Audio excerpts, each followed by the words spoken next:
Hello and welcome back everyone to chemistry classes. So continuing with the eco series where we are discussing chemical thermodynamics. तो हमने last 2 videos में देखा कि what is heat, what is work, और फिर हमने देखा कि फर्स्ट लॉ थर्मोडायनेमिक्स क्या था, सेकंड लॉ थर्मोडायनेमिक्स क्यों आया. Then we talked about zeroth law of thermodynamics. उसके बाद सेकंड वीडियो में हमने देखा कि स्टेट फंक्शंस क्या है, पाथ फंक्शंस क्या है, एक स्टेट फंक्शन कब बनता है, और इंटेंसिव वेरिएबल क्या है, एक्सटेंसिव वेरिएबल्स क्या है, और कौन कौन से ऐसे इंटेंसिव पैरामीटर्स हैं, ऐसे प्रॉपर्टीज हैं जो कि कंफ्यूजिंग होती हैं जनरली, और कैसे हम उनको देखें कि वेदर दिस इज इंटेंसिव और एक्सटेंसिव. सो अब हमको थर्मोडायनेमिक्स को डीपली स्टडी करना, तो हम जंप करेंगे फर्स्ट लॉ थर्मोडायनेमिक्स में. देखिए, अभी तक हमने ये पढ़ा है कि हमारे पास दो तरीके हैं एनर्जी ट्रांसफर करने के. ओके, एक तो है हीट, जिसको हम कहते हैं कि रैंडम वे से हमने एनर्जी को ट्रांसफर किया है, और एक है हमारे पास वर्क, जिसको हम कहते हैं कि हमने ऑर्गेनाइज्ड फैशन से सिस्टम से सराउंडिंग या सराउंडिंग से सिस्टम में एनर्जी को ट्रांसफर किया है. ठीक है, अब हीट में रैंडम है, तो हीट में तो देयर आर नो सब कैटेगरीज, बट वर्क में देयर आर सब कैटेगरीज. जैसे वर्क काफी तरीके का हो सकता है, जैसे एक PV work, pressure volume work कहते हैं इसे. ये एक वर्क होता है, इसका एक्सप्रेशन जो है वो हम डिराइव करेंगे आगे, क्योंकि पीवी वर्क ऐसा वर्क है जो थर्मोडायनेमिक्स गैसेस में बहुत ज्यादा यूज होता है, और मेजरली हम एक्सपेंशन वर्क या कंप्रेशन वर्क में पीवी वर्क को पढ़ते हैं. ओके, इन थर्मोडायनेमिक्स. या तो हमारे पास इलेक्ट्रिकल वर्क हो सकता है कि सपोजिटली हमने किसी इलेक्ट्रिकल फील्ड में जाकर काम किया है. तो क्या कि सपोज मेरे पास इलेक्ट्रिक पोटेंशियल है और मैंने किसी चार्ज को उस पोटेंशियल के अराउंड मूव करवाया है, तो तब मैंने कुछ इलेक्ट्रिकल काम किया है. या फिर ये हो सकता है कि मैंने कोई सरफेस काम किया हो, जैसे मैंने किसी भी सरफेस का, किसी भी लिक्विड का सरफेस टेंशन किस तरह से चेंज हो रहा है एरिया के अराउंड, वो मैंने ऑब्जर्व किया. तो तब भी मैंने जब सरफेस टेंशन और एरिया चेंज किया, तब भी मैंने कुछ काम किया. लिक्विड अगर सपोज मैंने चेंज किया तो सरफेस टेंशन चेंज हो गया. अगर मैंने एरिया चेंज किया तब भी सरफेस टेंशन में फर्क पड़ेगा, तो सरफेस वर्क कहेंगे उसको हम. ठीक है, तो सरफेस टेंशन इनटू एरिया. अगर मैंने सरफेस टेंशन फिक्स रखी, एरिया चेंज किया, तब भी मैंने एक वर्क किया, एक ऑर्गेनाइज्ड फैशन से एनर्जी को ट्रांसफर करने की कोशिश की, तो उसे हम सरफेस वर्क कहते हैं. ठीक है, तो ये डिफरेंट तरीके का वर्क है. और भी वर्क्स हैं, जो मतलब ऑर्गेनाइज्ड वेज हैं जिससे हम एनर्जी को ट्रांसफर कर सकते हैं. I have listed 3 of them. अब जब मैंने ये तीनों लिस्ट किए हैं, तो एक ऑब्जर्वेशन जनरल जब भी हम वर्क करते हैं, तो ये है कि देखिए, मैंने दो क्वांटिटीज को यहाँ पर मल्टीप्लाई किया है, प्रेशर और DV, chemical electrical potential and DQ, surface tension and change in area. और इसमें आप ऑब्जर्व करोगे, it is valid for most of the works which we do, is that one of the quantity is intensive. ठीक है, एक quantity जो है वो इंटेंसिव है और दूसरी क्वांटिटी जो है वो एक्सटेंसिव है. ठीक है, तो अभी हमने अपने प्रीवियस वीडियो में ही इंटेंसिव और एक्सटेंसिव क्वांटिटीज भी पढ़ा था कि इंटेंसिव क्वांटिटीज कौन सी हैं और एक्सटेंसिव क्वांटिटीज कौन सी हैं. तो प्रेशर एक इंटेंसिव क्वांटिटी है, ठीक है, और हमने इसको मल्टीप्लाई किया है चेंज इन वॉल्यूम से, which is an extensive quantity. Okay, तो तब हमको एक वर्क मिला. सिमिलरली इलेक्ट्रिकल वर्क अगर हम करेंगे, तो जो पोटेंशियल है, इलेक्ट्रिक पोटेंशियल है, वो एक इंटेंसिव क्वांटिटी है. इट वोंट चेंज अगर आप मास बढ़ा देते हैं. वो एक इंटेंसिव क्वांटिटी है. और चार्ज एक एक्सटेंसिव क्वांटिटी है. अगर हम मास बढ़ाते रहेंगे तो चार्ज भी बढ़ जाएगा. तो उसके बाद सरफेस वर्क की अगर हम बात करें, तो सरफेस टेंशन एक इंटेंसिव पैरामीटर है और एरिया एक एक्सटेंसिव पैरामीटर है. तो जब भी हम वर्क की स्टडी करते हैं, तो एक इंटेंसिव पैरामीटर को हमने एक एक्सटेंसिव पैरामीटर से मल्टीप्लाई किया है. तो this is general definition of work. और एक चीज, जैसे हमने जब फर्स्ट वीडियो में देखा कि हमारे पास दो तरीके हैं किसी भी सिस्टम में एनर्जी को देना या एनर्जी सिस्टम से लेना, या तो हीट या वर्क. तो ये जो चीजें आई थी, ये एक्चुअली में आई थी जूल्स एक्सपेरिमेंट से. ओके, जूल ने ये एक्सपेरिमेंट किया था और फिर उन्होंने ये चीज ऑब्जर्व करी थी कि अगर हम सिस्टम में अगर एनर्जी देना चाहें, तो या तो हम हीट के थ्रू उसको एनर्जी दे सकते हैं या वर्क के थ्रू. उन्होंने सिंपल एक्सपेरिमेंट किया था. तो देखिए, वो हमें पता होना चाहिए, because Joule's experiment can be asked when you go in an interview. तो you should know what Joule's experiment was, ठीक है। तो फर्स्ट वे था हीट ट्रांसफर। तो हीट ट्रांसफर के लिए क्या किया, they have taken a system, ठीक है, वाटर सिस्टम लिया उन्होंने, ठीक है, उसको 25 डिग्री सेल्सियस पे था और 1 एटमोस्फेयर प्रेशर पे था और 10 ग्राम उन्होंने वाटर लिया, ओके। अब इस पे हीट ट्रांसफर करने के लिए क्या किया, they have immerse this water in another beaker, ठीक है, अनदर सिस्टम में उसको इमर्स किया जो कि हायर टेम्परेचर पे था, ठीक है, जो कि 35 डिग्री सेल्सियस पे था। तो क्या किया, आफ्टर सम टाइम उन्होंने ये ऑब्जर्व किया कि जो हमारा सिस्टम ऑब्जर्वेशन वाला है जिसका टेम्परेचर 25 है, उसका टेम्परेचर बढ़ गया। तो it may have gone to 27, अगर कोई स्पेसिफिक टेम्परेचर नहीं है, it may have gone to 27। हमने ये ऑब्जर्व किया कि उसका टेम्परेचर बढ़ गया, यानी कि एनर्जी जो है हीट के फॉर्म में बाहर के सिस्टम से, यानी कि ये इसका सराउंडिंग हो गया, इस सिस्टम के लिए वो तो उसका सराउंडिंग है, तो बाहर वाले वाटर से अंदर वाले सिस्टम में चला गया, तो इसका मतलब हीट ट्रांसफर हुई है। तो this is one of the way by which you can increase the energy of the system, that is by transfer of energy through heat. पहला ऑब्जर्वेशन ये था। सेकेंड, उन्होंने जो एक्सपेरिमेंट किया, उन्होंने क्या किया कि वही सिस्टम लिया, 25 डिग्री सेल्सियस पे पानी, 1 एटमोस्फेयर पे और 10 ग्राम, ठीक है, दे टेकन वाटर, और क्या किया, अब उन्होंने इस वाटर पे एक पुली लगाकर, ठीक है, एक पुली लगाकर यहाँ पर वेट के थ्रू इस पे कुछ काम किया, ठीक है। पहले सिस्टम ऐसा था, अब क्या किया इन्होंने, 25 डिग्री सेल्सियस पे है, 10 ग्राम पानी है और 1 एटमोस्फेयर पे, क्या किया, वेट इंक्रीज किया, ये सिंपल एक्सपेरिमेंट है, वेट इंक्रीज किया और ये इस पुली को नीचे लेकर, ठीक है। तो यहाँ पर उन्होंने ग्रेविटी के अराउंड वर्क किया, तो mgh ग्रेविटेशनल वर्क किया, और ग्रेविटेशनल वर्क करने से क्या हुआ है, यहाँ पर जब पुश मिला है नीचे, तो ये जो अंदर इंस्ट्रूमेंट रखा है, मतलब it is actually a weight only सिर्फ, तो ये ऊपर की तरफ मूव करेगा, और जब ये मूव करेगा तो ये एनर्जी इंड्यूस करेगा हमारे सिस्टम में, जो कि 10 ग्राम वाटर है। तो अभी वी कैन, इन्होंने ये ऑब्जर्व किया जूल्स ने, कि वी कैन सी कि क्या कितना हम वेट डालें ताकि जो इंक्रीज इन टेम्परेचर है वो सेम रहे, यानी कि 27 तक पहुंच जाए, 25 से 27 जो कि प्रीवियस था।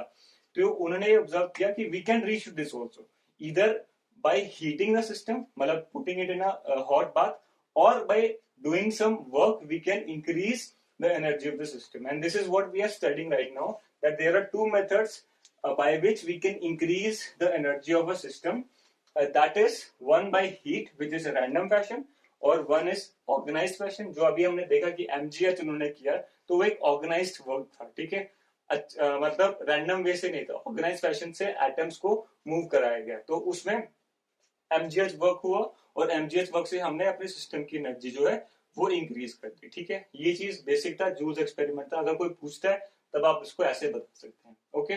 अब हम आएंगे पीवी वर्क पे, ठीक है। देखिए पीवी वर्क पे इसलिए आ रहे हैं क्योंकि मेजर हमारा जो थर्मोडायनेमिक्स है वो पीवी वर्क के अराउंड घूमेगा। हमारे पास इलेक्ट्रिकल वर्क भी है, सरफेस वर्क भी है, बट हम पीवी वर्क के अराउंड स्टडी करेंगे मेजरली, क्योंकि गैसेस को स्टडी करते हैं और गैसेस में जनरली हम पीवी वर्क स्टडी करते हैं, ठीक है। बॉयल्स लॉ हमको पता है, और बॉयल्स लॉ कहता है कि प्रेशर और वॉल्यूम का जो मल्टीप्लिकेशन है वो कांस्टेंट है, मतलब it is constant, it should be constant, ठीक है। तो it is equal to constant, okay. अगर मेरे पास यहाँ पर प्रेशर है और वॉल्यूम है, और किसी आइडियल गैस के अगर मैं ड्रॉ कर रहा हूँ, तो वो इस तरह से आइसोथर्म ड्रॉ होता है प्रेशर वॉल्यूम गैस की। This is for general gas, this is Boyle's law, okay. हमने क्या किया, एक एक्सपेरिमेंट कर रहे हैं, हमने क्या किया, हमने गैस लिया है, ओके, ठीक है, यहाँ पर एक गैस लिया है और एक पिस्टन रखा है उसके ऊपर, ये हमारे पास गैस है, सिस्टम है हमारे पास, और पिस्टन रखा है। हम ये अज्यूम कर रहे हैं कि ये जो पिस्टन है इसका अपना कोई वेट नहीं है, ओके। हमने इस पिस्टन को क्लिप करके रखा हुआ है, मतलब सपोर्ट देके रखा है ताकि ये पिस्टन मूव ना करे, ठीक है, वी हैव क्लिप्ड इट, ठीक है। हमने क्या किया, हम चाहते हैं कि सपोजिटली जो हमारा सिस्टम है, जो हमारी गैस है, वो किसी एक स्टेट में है, हमने माना कि उसका प्रेशर 1 है और वॉल्यूम 1 है, तो सपोजिटली यहाँ पर हमारी गैस है P1 V1, ओके। हम क्या चाहते हैं, हम चाहते हैं कि हमारी जो गैस है वो एक्सपैंड करे, ठीक है, we want to our system, this is our system, ठीक है, to do some work. Actually that is PV work. Okay, we want our system to do some work. तो हमने क्या किया, देखिए अभी अंदर उसका प्रेशर है और वॉल्यूम है, बाहर भी कुछ प्रेशर होगा तो उसको हम पी एक्सटर्नल कहेंगे. ठीक है, बाहर जो एटमोस्फेयर में है जिसमें हम एक्सपेरिमेंट कर रहे हैं तो बाहर भी डेफिनेटली सम प्रेशर होगा, whether it can be vacuum also. Okay, pressure can be zero, but we are assuming that there is some pressure, it is called P external. Okay, suppositely this P external is less than P1. ठीक है, supposedly जो P external है वो P1 से कम है. तो अब क्या होगा, जब हम क्लिप हटाएंगे तो डेफिनेटली हमारा जो सिस्टम है, जो प्रेशर, क्योंकि यहाँ पर ज्यादा है, हमारे सिस्टम के पास प्रेशर ज्यादा है और हमारे सराउंडिंग का प्रेशर कम है, तो क्या होगा, हमारा जो सिस्टम है वो एक्सपैंड करेगा, क्योंकि अब ऑब्वियसली वो पुश करेगा. It will try to equilibrate the pressure outside and inside. ठीक है, तो क्या किया हमारे सिस्टम ने, एक्सपेंशन कर दिया. ठीक है, प्रेशर को मैच करने के लिए एक्सपेंशन किया. ठीक है, और यहां पर पहुंच गया.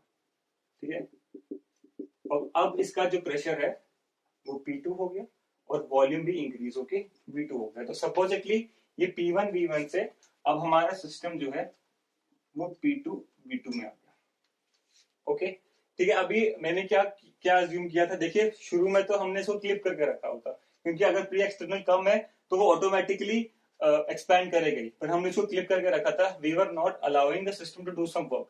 हमने क्लिप रिमूव किया और उसके बाद हमने उसको काम करने के लिए काम करने दिया. तो उसने क्या काम किया, उसने अपने आप को एक्सपेंड किया और पिस्टन को ऊपर मूव किया. तो system has done some work and it has change its state.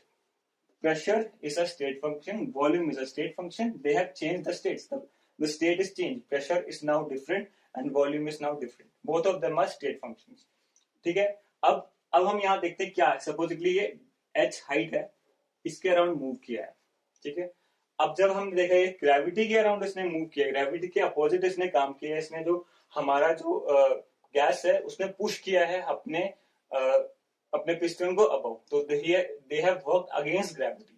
ठीक है, ग्रेविटी क्या चाहती है कि नीचे आ जाए, प्रेशर भी यही चाह रहा था कि नीचे आ जाए, पर हमारी जो गैस है उसने ग्रेविटी के अगेंस्ट वर्क किया, यानी कि ग्रेविटेशनल वर्क किया है, विच इज एक्चुअली में mgh.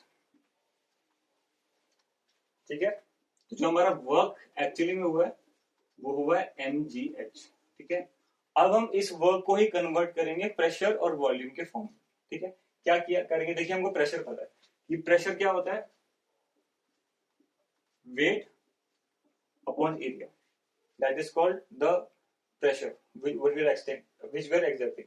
और वेट हो जाएगा mass into acceleration due to gravity, और ये एरिया रहेगा. ठीक है, तो यानी कि अगर मैं mg को यहाँ पर रिप्लेस करने की कोशिश करूं वर्क में, तो वर्क क्या हो जाएगा, P external into area into height. Okay, जो ये हाइट मूव करी है, अब ये हाइट वेरी कर रही है. This is, it can B small, it can be less. तो अगर एरिया और हाइट को मैं मल्टीप्लाई करूंगा तो वॉल्यूम मिलेगा, और दैट इज नॉट केवल only volume, that is the change in volume, कि वॉल्यूम कितना चेंज होगा. क्योंकि हाइट अगर सपोजिटली जीरो होती, अगर मेरा सिस्टम एक्सपैंड नहीं करता, यहां से यहां रहता, तो वॉल्यूम चेंज जीरो होता. ठीक है, तो एक्चुअली A इंटू एच यहाँ पर डिनोट कर रहा है चेंज इन वॉल्यूम. और अब यहाँ पर हम क्या करेंगे, हम अपना यहाँ पर एक कंसेप्ट यूज करेंगे, साइन कन्वेंशन इन थर्मोडायनेमिक्स. ठीक है, साइंस, क्योंकि ये साइन जो है थर्मोडायनेमिक्स के, फिजिक्स में जो थर्मोडायनेमिक्स हम स्टडी करते हैं तो वो साइन अलग है, और अगर हम सेम थर्मोडायनेमिक्स केमिस्ट्री में स्टडी करेंगे, सेम पैरामीटर अगर केमिस्ट्री में स्टडी करेंगे तो उसके साइंस अलग हैं. केमिस्ट्री में सपोजिटली हमारा सिस्टम अगर काम करता है तो उसने अपनी एनर्जी लॉस करी है. ठीक है, तो when system does work, that work is negative. Okay, when system does work,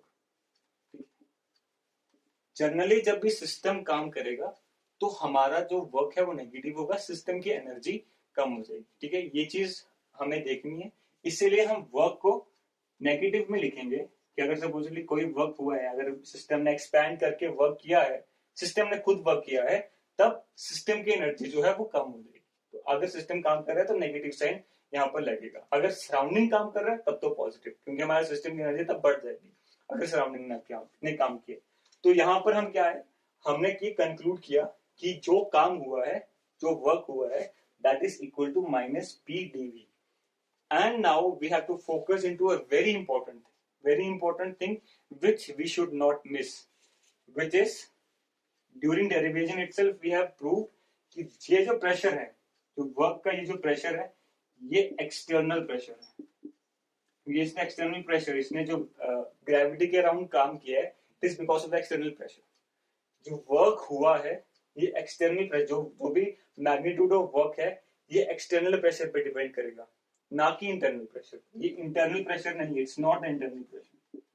okay, although at the end it has matched, ठीक है, बट हमेशा सपोजिटली हमारा सिस्टम जो है वहां तक नहीं पहुंचा, पर हमेशा जो हमारा वर्क है वो केवल पी एक्सटर्नल पे डिपेंड करेगा, पी इंटरनल पे डिपेंड नहीं करेगा. तो यहाँ पे इसको प्री एक्सटर्नल लिखना बहुत जरूरी है. ठीक है, अब हमने क्या किया, देखिए हम यहाँ पर आते हैं. हमने अब्रप्टली क्या किया कि P को P1 से P2 तक लेकर गए. P2 is the P external now. तो what work we have done? We have moved from here to here. तो अगर हम वर्क देखें तो work will be actually the area, मतलब sorry actually I wanted to say कि work जो है सपोजली यहाँ से P1 P2 से यहाँ पर आ गया, तो जो वर्क है वो इतना वर्क है. यहाँ से ये P1 ये वॉल्यूम था V1 और ये वॉल्यूम था V2. ठीक है, और इतना जो है वर्क जो है हमने किया. ठीक है, इतना वर्क हमने किया, इस वॉल्यूम को चेंज करने के लिए इतना वर्क हमने किया. अब देखिए हमने स्टेट P1 V1 से P2 V2 लाई. सपोजिटली हम क्या करते हैं, इंस्टेड की डायरेक्टली इसको P एक्सटर्नल तक लेके गए. ठीक है, इंस्टेड ऑफ डायरेक्टली हमने इसको P एक्सटर्नल तक लेके गए, हमने क्या किया, हमने यहाँ पर और क्लिप्स लगा दिए कि सपोजिटली मेरे पास एक यहाँ क्लिप भी है. तो क्या होगा, P एक्सटर्नल तो सेम है, ठीक है, जहां तक उसको पहुंचना है वो तो अभी सेम ही है, बट क्या होगा, पहले जो गैस है वो एक स्टेप में एक्सपैंड करके यहां तक पहुंचेगी, तो उसका कोई और प्रेशर हो जाएगा P3. ठीक है, तो और वो P3 जो है वो P1 और P2 के मिड में आएगा. ओके, तो सपोजिटली यहां पर पहुंची. ठीक है, और वॉल्यूम भी उस समय सपोजिटली V3 थी. तो अब क्या हुआ इस प्रोसेस के दौरान कि जो काम हुआ, वॉल्यूम चेंज V3 तक,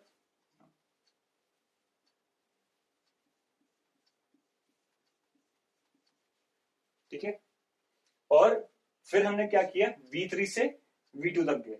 तो ड्यूरिंग दैट चेंज हमने इतना वर्क किया. तो अगर हम इसी चीज को दूसरे जो हमने पहले वर्क किया था उससे कंपेयर करें तो क्या हुआ है, हमारा ये एरिया एक्स्ट्रा मिला है हमको. ठीक है, इसका मतलब हमको एक्स्ट्रा वर्क मिला है. सिस्टम उसी स्टेट पे जा रहा है. System has gone from same state, मतलब same previous state to the same present state. मतलब P1 V1 से ही P2 V2 गया, बट केवल क्या किया, स्टेप में गया. It has gone from through a step, it has not gone abruptly, it has gone through a step. तो जब ये स्टेप से गया तो हमको एक बेनिफिट हुआ. क्या बेनिफिट हुआ कि हमारे पास एक एक्स्ट्रा वर्क मिला, यानी कि सिस्टम के पास जो कैपेसिटी है काम करने की वो बढ़ गई. सिस्टम ने हमको ज्यादा एनर्जी जो है वो ट्रांसफर करी एज अ सराउंडिंग, क्योंकि हम सराउंडिंग का पार्ट है, तो सिस्टम ने ज्यादा एनर्जी ट्रांसफर करी. तो सिमिलरली अगर हम क्या करते, हम इसको कट्स को और बढ़ा देते, मतलब इंस्टेड ये हमने क्लिप्स लगाए हैं, ये क्लिप एक ना लगाकर 3-4 और या फिर इन्फिनिट क्लिप्स लगा देते, तो क्या होता कि यहां से स्टार्ट हो जाता वॉल्यूम कवर करना. यहां से यहां जाएगा, फिर यहां से यहां जाएगा, यहां से जाएगा. तो हम क्या करेंगे, अगर हम बहुत ज्यादा क्लिप्स लगाएंगे, हमने पहुंचना उसी स्टेट पे है, फाइनल स्टेट हमारी फिक्स है, इनिशियल स्टेट भी हमारी फिक्स है, बट हम बीच में ब्रेक्स दे रहे हैं. ठीक है, we are letting it go slowly and slowly. तो स्लोली एंड स्लोली की वजह से क्या हो रहा है, हमारा जो सिस्टम है, सिस्टम के पास जो वर्क करने की क्षमता है वो जो है वो बढ़ रही है. ठीक है, हमारा सिस्टम ज्यादा एनर्जी जो है वो सराउंडिंग को ट्रांसफर कर रहा है अगर हम स्टेप में जाएं. जहां हम सेम स्टेट पे रहे पर जहां हम स्टेप वाइज चलें. तो ये चीज एक डिफरेंस है. हमने क्या किया, ये चीज हमको समझनी होगी. ठीक है, हमने क्या किया, हमने पहले गए वन स्टेप में, तो जब वन स्टेप में गए तो हमको लेस वर्क मिला. ओके, हम एरिया से देख रहे हैं, don't take care of the science. हम एरिया से देख रहे हैं कि सिस्टम ने कम काम दिया सराउंडिंग को. ओके, बट जब हम मोर स्टेप्स से गए, ठीक है, same more steps but same state. Okay, हम गए मोर स्टेप पे पर स्टेट सेम है, V2 ही है, तब क्या मिला हमको, जो वर्क है वो ज्यादा मिला। इसका मतलब ये है कि देयर दिस थिंग जो वर्क है it is part dependent, it depends upon how we are going to the state. States are fixed but how we are going depends. So what we conclude is that work is a path function. Work is a path function. कैसे? One step में गए तो lace work, ज्यादा step में गए तो more work. ये मैं एक्सपेंशन की बात कर रहा हूं, ड्यूरिंग एक्सपेंशन, ठीक है। इसका और हम ये जो वन स्टेप को बोलेंगे इरिवर्सिबल, इरिवर्सिबल यानी कि अब्रप्ट, एकदम से अब्रप्ट चेंज हुआ है हमारे सिस्टम ने एकदम से अब्रप्ट चेंज किया है। और एक है रिवर्सिबल, धीरे धीरे सिस्टम ने अपने आप को इक्विलिब्रेट कर करके, सराउंडिंग के साथ इक्विलिब्रेट कर करके धीरे धीरे धीरे धीरे जाकर अपना जो स्टेट है वो पहुंचा है, अपने फाइनल स्टेट पे पहुंचा है, तो उसको हम कहेंगे reversible. When it is slow, धीरे धीरे इक्विलिब्रियम में, तब हम कहेंगे reversible. When it has gone in one step itself, तब हम उसको कहेंगे इरिवर्सिबल। ओके, तो ये दो तरीके के वर्क्स हैं जो हम कर सकते हैं, और इससे हमको ये भी पता चलता है कि वर्क एक पाथ फंक्शन है। सेम स्टेट्स में जाने के लिए दो डिफरेंट तरीके से हमको डिफरेंट वर्क मिला है। अब सिमिलरली हम क्या करेंगे, हम करेंगे कंप्रेशन। अभी तक तो हमारा सिस्टम काम कर रहा था, हम अपने सिस्टम को काम करवा रहे थे। अब हम क्या करेंगे, हम सराउंडिंग से सिस्टम पे काम करेंगे, ठीक है। हम जाएंगे हम सेम जो फाइनल प्रेशर था, फाइनल प्रेशर से हम इनिशियल प्रेशर पे जाएंगे। ओके, तो यही करेंगे वापस। ओके, फाइनल प्रेशर वही है P2 V2 और इनिशियल प्रेशर वही है P1 V1। पर अब हम क्या गए, हम यहां से जाएंगे यहां पर, ठीक है। तो जो एरिया बनेगा वॉल्यूम 2 से वॉल्यूम 1, तो एरिया बनेगा यहां से, रेक्टेंगल बनेगा एक, ठीक है। तो ये पूरा एरिया बनेगा, ठीक है। और जो वर्क होगा वो हमेशा क्या होगा, P एक्सटर्नल dV। अब यहाँ पर जो dV है वो नेगेटिव है, ठीक है, dV जो है वो नेगेटिव है, तो अल्टीमेटली जो वर्क है वो पॉजिटिव है। इसका मतलब सराउंडिंग काम कर रहा है। जब भी हम कंप्रेशन कर रहे हैं तो सिस्टम खुद ब खुद कंप्रेस नहीं करेगा अपने आप को, ठीक है। सराउंडिंग से कुछ उसको फोर्स मिलेगी तभी सिस्टम अपने आप को कंप्रेस करेगा, ठीक है। तो इसका मतलब हमने कंप्रेशन जब किया, जब वॉल्यूम नेगेटिव है, तो हमारा जो सिस्टम है उसके ऊपर काम हो रहा है सराउंडिंग के द्वारा, ठीक है। अब क्या है, जो वर्क है, देखिए हमने डिराइव करते हुए बोला है कि जो वर्क है वो P एक्सटर्नल पे डिपेंड करेगा। तो अल्टीमेटली हम कहां गए, हमने P एक्सटर्नल को P1 लेकर गए, यानी कि P एक्सटर्नल जो है वो इस बार P2 से ज्यादा है, यानी कि this will be more during compression. मतलब P एक्सटर्नल यानी कि P एक्सटर्नल जो है वो कंप्रेशन के लिए ज्यादा होगा compare to P external during expansion, which is very obvious, क्योंकि अगर कंप्रेशन में P एक्सटर्नल ज्यादा नहीं होगा तो कभी भी हमारी गैस कंप्रेस होगी ही नहीं। तो अल्टीमेटली हमको ज्यादा प्रेशर, एक प्रेशर से ज्यादा प्रेशर पे जाना पड़ेगा तभी हमारी गैस कंप्रेस होगी। तो during compression P external is more, whereas during expansion P external is less. And what consequence does this have? This have a very good consequence that work in compression will be more, because हमारा जो work है, change in volume दोनों में same है, change in volume दोनों में same है, but हमारा जो वर्क है वो मेजरली डिपेंड कर रहा है P एक्सटर्नल पे, और P एक्सटर्नल वर्क कंप्रेशन के लिए ज्यादा है और एक्सपेंशन के लिए कम है, ठीक है। इंटरनल प्रेशर पे डिपेंड नहीं करता है, एक्सटर्नल पे डिपेंड करता है। तो इसका मतलब कंप्रेशन में वर्क जो है कंप्रेशन में वो ज्यादा होगा compare to work in expansion, ठीक है, जनरल स्टेटमेंट। ओके, अब यहां पर एक चीज और आप नोट कीजिए, जो हमने कर्व आइसोथर्म ड्रॉ किया है, पीवी आइसोथर्म ड्रॉ किया है, इसमें जो हमारे काम का वर्क है, जो हमारे काम का वर्क है, जो हम P2 V2 से P1 V1 लेके जा रहे हैं, वो ये है, केवल जो ग्राफ के नीचे है। ओके, जो हमारे आइसोथर्म वाली लाइन है उसके नीचे हमारे पास एक ये भी वर्क है, ठीक है, ये भी हमारे कंप्रेशन वर्क में है, बट ये हमारे किसी काम का ही नहीं है, क्योंकि हम अगर स्टेट को चेंज करते तो यहां से यहां पर इतना वर्क करके भी हम अपने स्टेट को चेंज कर सकते थे। बट ये जो हमने जो एक्स्ट्रा वर्क किया है, इस कंप्रेशन में वर्क एक्स्ट्रा है, जरूर ज्यादा है work compare to expansion, but ये बहुत एक्स्ट्रा है, ये वर्क हमारे किसी काम का ही नहीं है।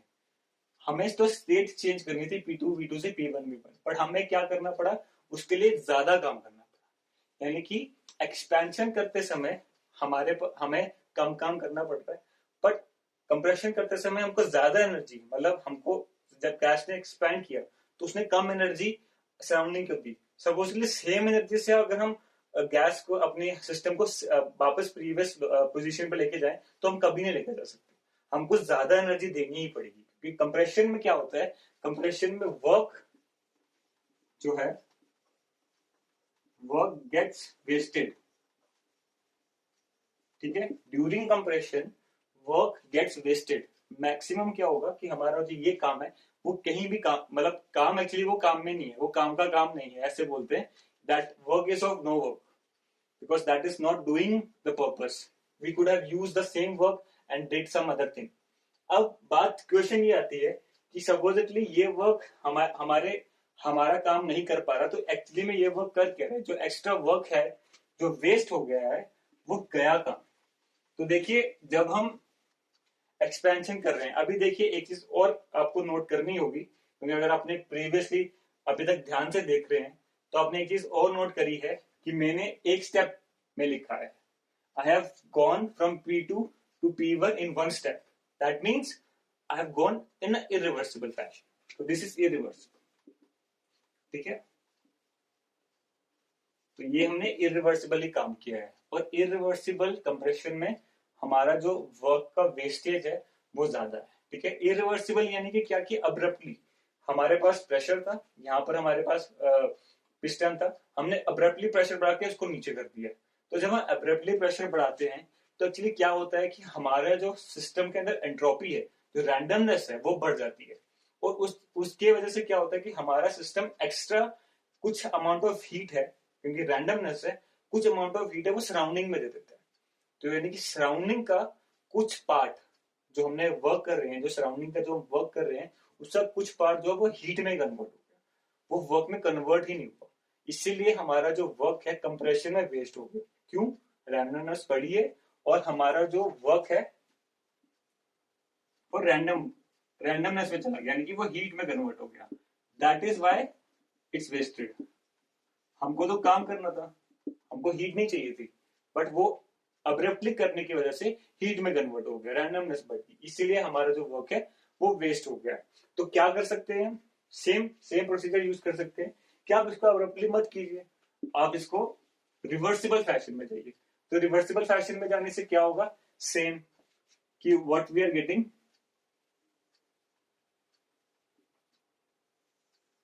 तो क्या होगा, अपोजिटली P यहां से P2 V2 था और ये P1 V1 था, तो सपोजिटली मैं पहले यहां गया, ठीक है, P3 V3 में, तो पहले मैंने यहां तक कंप्रेशन किया, प्रेशर पहले मैंने मिड में रखा, फिर मैंने और प्रेशर बढ़ाया, फिर उसके बाद मैं यहां पर गया, ठीक है, okay.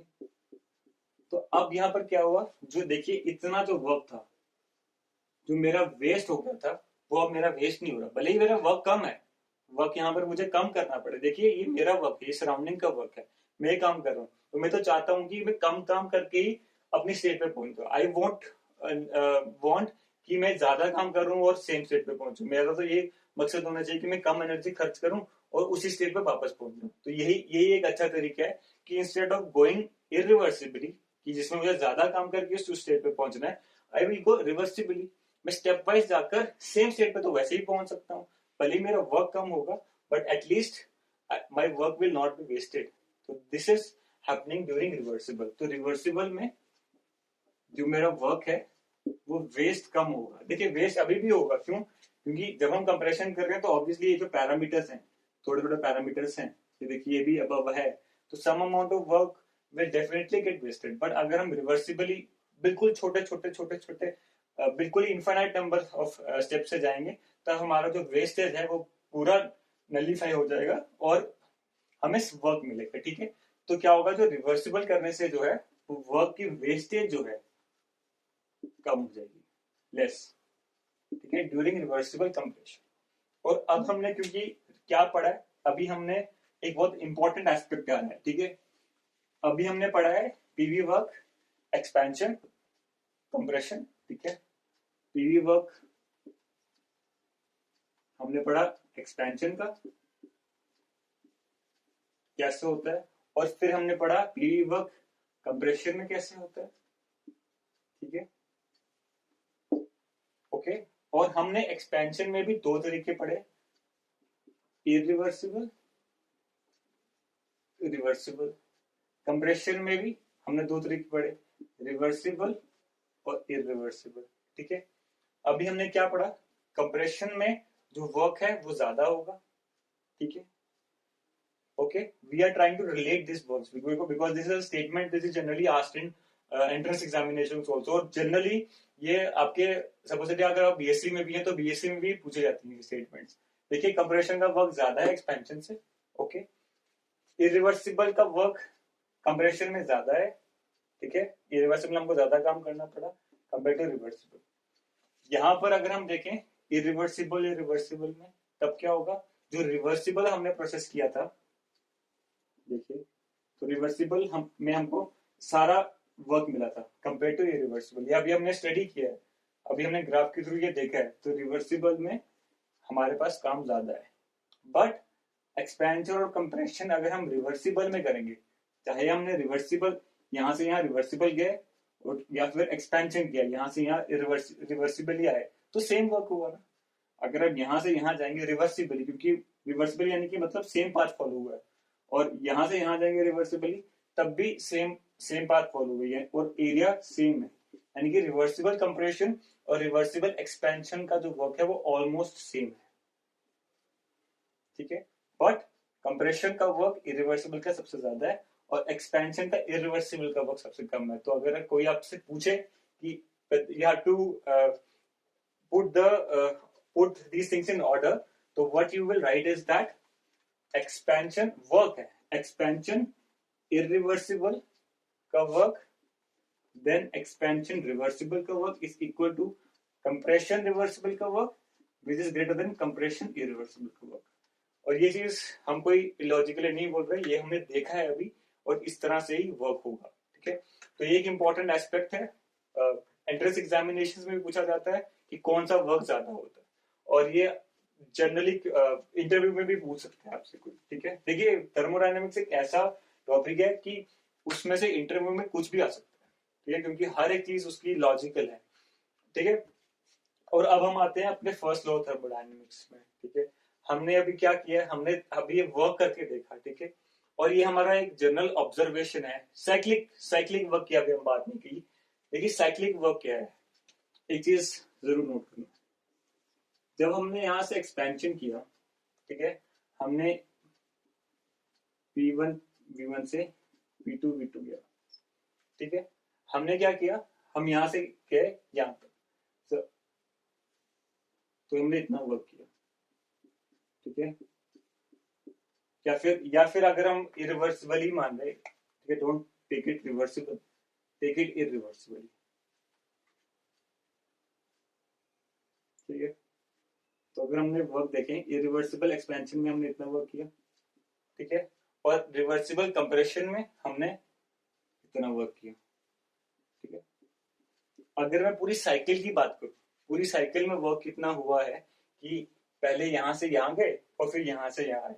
I am taking into account the science also during this change. The work जो हमारा सिस्टम का वर्क था वो नेगेटिव था, और ड्यूरिंग दिस चेंज जो वर्क था वो हमारा पॉजिटिव था।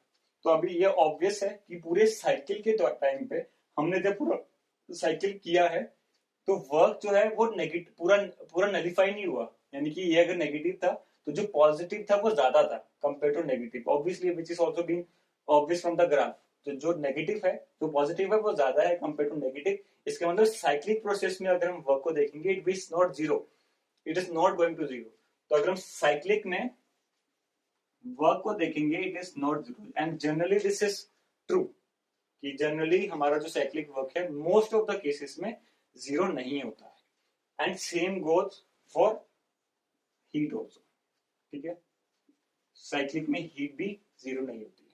पर एक जनरल ऑब्जर्वेशन क्या है, ठीक है, एक जनरल ऑब्जर्वेशन ये है कि अगर हमारे पास, ठीक है, अगर हमारे सिस्टम ने एक साइक्लिक वर्क किया है तो वो साइक्लिक हीट के बराबर होगा जो सराउंडिंग में जाए। ये एक जनरल ऑब्जर्वेशन है, ये this is actually first law, first law of thermodynamics कि जितना सिस्टम काम करेगा उतना जितना सिस्टम में हीट गया उतना सराउंडिंग में उसके ऊपर काम किया, जितना सिस्टम ने काम किया उतना सराउंडिंग के ऊपर काम हुआ या फिर हीट गया है। तो this both are same way of saying, मतलब similar way of saying the first law of thermodynamics. क्यों मैं ये कहना चाह रहा हूं, क्योंकि एक स्टेटमेंट है work cyclic is equal and opposite to heat. Okay, surrounding में जो हीट हुई है वो इसके इक्वल एंड अपोजिट होगा। ओके, और अब क्या होगा, देखिए दोनों पाथ फंक्शंस हैं। साइक्लिक में जो है अगर हीट है तो that is equal to zero, ठीक है।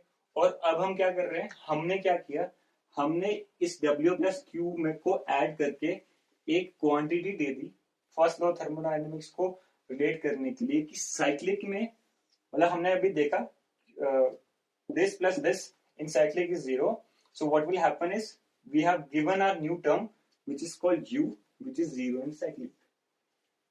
ओके, जितना काम सराउंडिंग कर रहा है साइक्लिक में उतना सिस्टम में जो है साइक्लिक में हीट प्रोड्यूस होगा, ठीक है। ये इसी को हमने रिलेट की, दिस इज ऑब्जर्वेशन, इसका कोई प्रूफ नहीं है जो मैंने अभी आपको ड्रॉ कर लिखा, इसका कोई प्रूफ नहीं है, ये जनरल ऑब्जर्वेशन है फर्स्ट लॉ थर्मोडायनेमिक्स का ही है। इसीलिए क्या आया, एक ऐसी क्वांटिटी आई जिसका साइक्लिक जो है, साइक्लिक चीज जो है, मतलब साइक्लिक अगर हम उस क्वांटिटी में जैसे U1 से U2 में जाएंगे और U2 से वापस U1 में आएंगे तो अल्टीमेटली वो क्वांटिटी जो है वो जीरो हो जाएगी।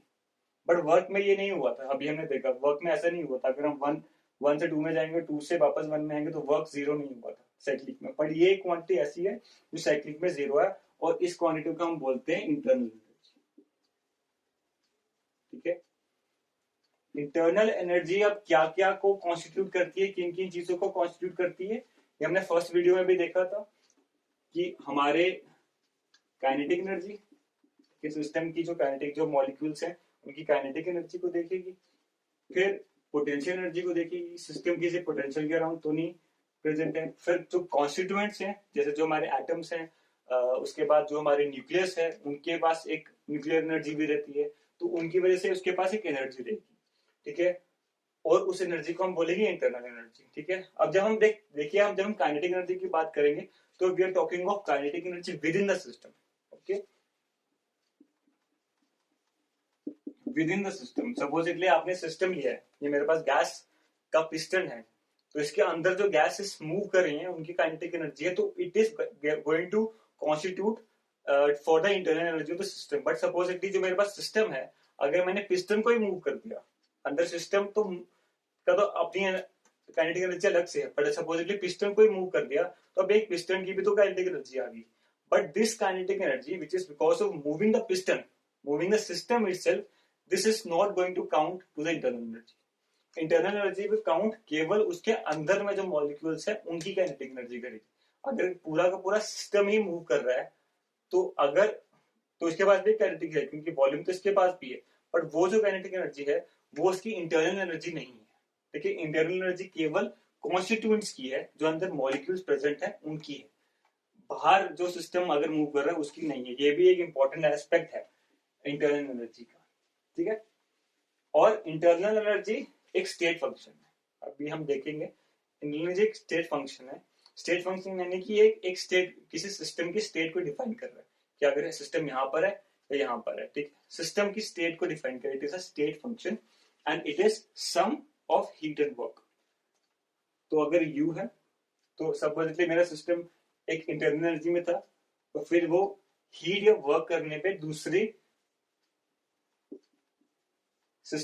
स्टेट पे आ गया और अब उसकी इंटरनल एनर्जी जो है वो W2 होगी।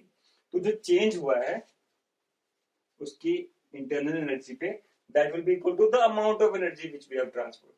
This is the internal energy. So the change in internal energy will be equal to the amount of energy change, and energy change is work plus Q, and this is the first law of thermodynamics. Okay. अब हम क्या कर रहे हैं, हम instead of talking of a very large change, we are talking of delta, so we are talking of large change. Okay.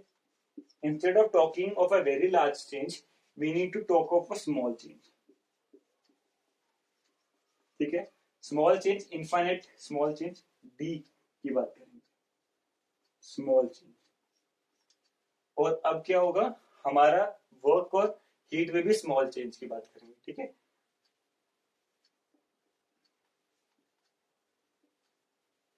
Work and Q itself is change which we have discussed in our first video. कि W लिख रहे हो तो इसका मतलब change है, Q लिख रहे हो तो इसका मतलब चेंज है, पर जब डी डब्ल्यू लिख रहे हो या डी क्यू लिख रहे हो तो small change, change and small change. Now what we have written is, we have written this equation, और जनरली ये इक्वेशन हम अपने बुक्स पे भी स्टडी करेंगे, पर ये इक्वेशन गलत है. This is a very wrong way of writing this equation. क्यों? ये देखिए, ये इक्वेशन सही है, हमने जो ये इक्वेशन लिखी ये बिल्कुल सही है, 100% करेक्ट. और अगर आप किसी के सामने ये इक्वेशन लिखते हैं फॉर स्मॉल चेंज, तो पहले काट देगा इसको, कहेगा कि तुम्हें पता ही नहीं है. क्यों? क्योंकि हमारे पास एक मैथमेटिकली जब भी हम किसी चीज को रिप्रेजेंट करते हैं तो एक रूल है. ये एक स्टेट फंक्शन है, इसका चेंज हमने अगर डी से रिप्रेजेंट किया है तो ये दोनों जो है ये स्टेट फंक्शन नहीं है, वर्क स्टेट फंक्शन नहीं है और हीट भी स्टेट फंक्शन नहीं है. इसका जो चेंज है हम सेम डी से रिप्रेजेंट नहीं कर सकते. ठीक है, तो we have to represent this change in a different way. तो we are just putting same. It denotes small. It also denotes small. It also denotes small. But this denotes small for a path function, and this denotes small for a state function. And we have to specify, whenever we are writing an equation, we have to specify that this is for a state function and this is for a path function. Otherwise, that writing a statement is wrong. ठीक है, तो ये चीज हमको लिखनी है जब भी हम करेंगे. तो अब भी ये इक्वेशन जो है ये सही है.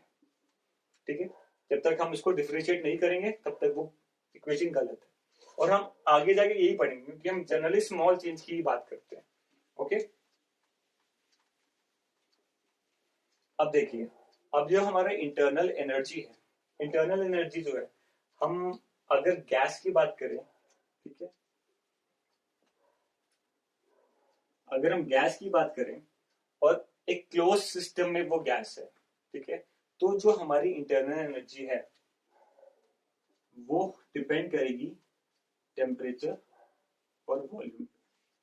ठीक है, अभी ये मैं इस चीज पे हम और डीप स्टडी करेंगे कि why we have taken volume. देखिए, टेम्परेचर तो बड़ा बहुत ऑब्वियस है क्योंकि टेम्परेचर से हमने देखा है कि एनर्जी चेंज होती है, वॉल्यूम से भी एनर्जी चेंज होती है, बट हम यहाँ पर प्रेशर भी ले सकते थे, यानी कि हम इंटरनल एनर्जी को function of temperature and pressure भी मान सकते थे. There is nothing wrong in saying that, क्योंकि प्रेशर चेंज करने पर भी तो इंटरनल एनर्जी चेंज हो ही जाती है.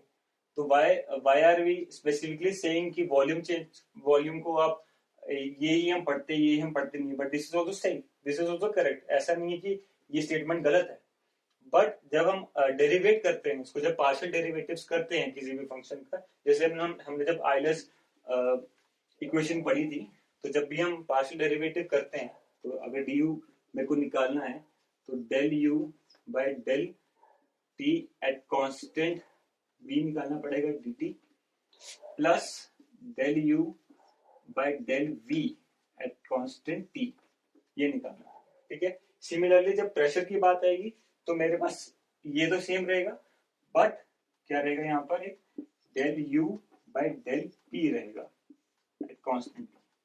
और मैथमेटिकली हमने ये फाइंड किया है, ऐसा नहीं है कि ये चीज हमने कभी करी नहीं.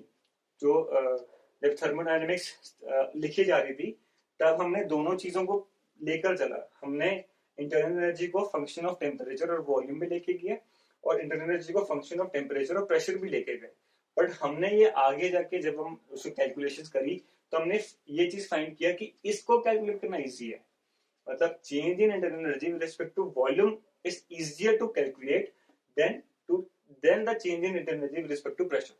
So hence we generally note internal energy as a function of temperature and volume instead of temperature as a function of temperature and pressure. कर सकते हैं, पर क्यों नहीं कर रहे हैं? क्योंकि हमारे पास जो इसकी इक्वेशंस बनेंगी, इसको अगर हमको सॉल्व करना है तो ये बहुत डिफिकल्ट हो जाएगा हमारे लिए सॉल्व करना। पर इसको सॉल्व करना इजी है, क्योंकि आगे चल के हम इसको देखेंगे, ये एक्चुअली में हमारे सिस्टम का इंटरनल प्रेशर है। ये हमारे सिस्टम का इंटरनल प्रेशर है। ओके, तो ये हम आगे देखेंगे। तो ये चीज काफी हेल्पफुल है। और फर्स्ट इक्वेशन ऑफ स्टेट जो है उससे भी हम इसको निकाल सकते हैं। तो इसको कैलकुलेट करना इजी है, इसको कैलकुलेट करना डिफिकल्ट है, इसीलिए हम इंटरनल एनर्जी को function of temperature and volume लिखते हैं। ठीक है, तो ये चीज हमको देखनी है। तो इस वीडियो को हम यहीं पर स्टॉप करेंगे। Will be talking of next part. हम इंटरनल एनर्जी को डीपली स्टडी करेंगे और क्यू को भी देखेंगे कि क्यू किस किस का फंक्शन बन सकता है। तो thank you so much for watching this video.